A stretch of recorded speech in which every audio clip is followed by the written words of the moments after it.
Байлық әйел адам арқылы келет деген сөзді қазақ қоғамында жиі естуге болады.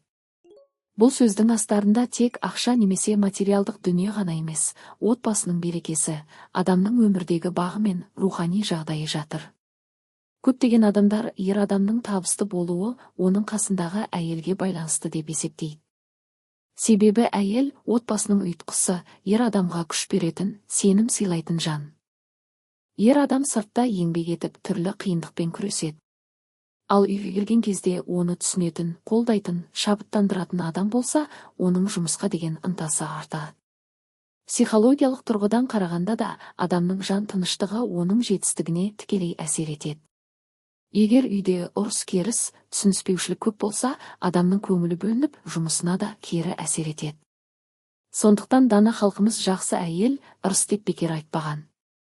Тарихта да көптеген табысты ер адамдардың жанында ақылды, сабырлы әйелдер болған.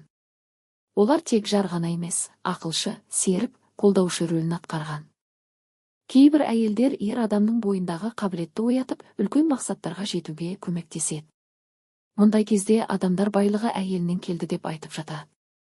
Дегенмен байлық тек әйел арқылы келеді деу дұрыс емес. Адамның табысы ең алдымен өзінің еңбегіне, біліміне, тәртібіне және тәуекеліне байланысты. Егер адам әрекет етпесе, жалқау болса, немесе мақсатсыз өмір сүрсе, ешкім оны бай қылып жібере алмайды. Әйел адамның қолдауы маңызды болғанымен, негізгі жауапкершілік адамның өзінде болады. Қазіргі қоғамда әйелдер де өз еңбегімен үлкен жетістікке жетіп жүр. Көптеген кәсіпкер, басшы, ғалым әйелдер отбасының ғана емес, қоғамның да дамуына үлес қосуда. Яғни байлық пен табыс жынысқа байланысты емес. Ең бастысы еңбекқорлық, ақыл және дұрыс орта. Сонымен қатар кей адамдар байлық әйел арқылы келеді дегенді рухани мағынада түсінеді.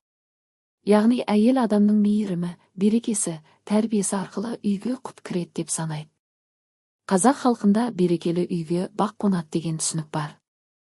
Егер отбасында сыйластық пен махаббат болса, онда ол үйде тек ақша емес, бақыт та болады. Қорытындылай келе, әйел адам ер адамның өміріне үлкен әсер ете алады. Жақсы жар адамның рухын көтеріп алға жетелейді. Бірақ байлықтың негізі адал еңбек, білім және табандылық. Әйел адам сол жолда серік тірек бола алады. Сондықтан байлық тек әйелден келеді деу бір жақты пікір, алайда жақсы әйелдің адамның өміріндегі орны ерекше екені даусыз.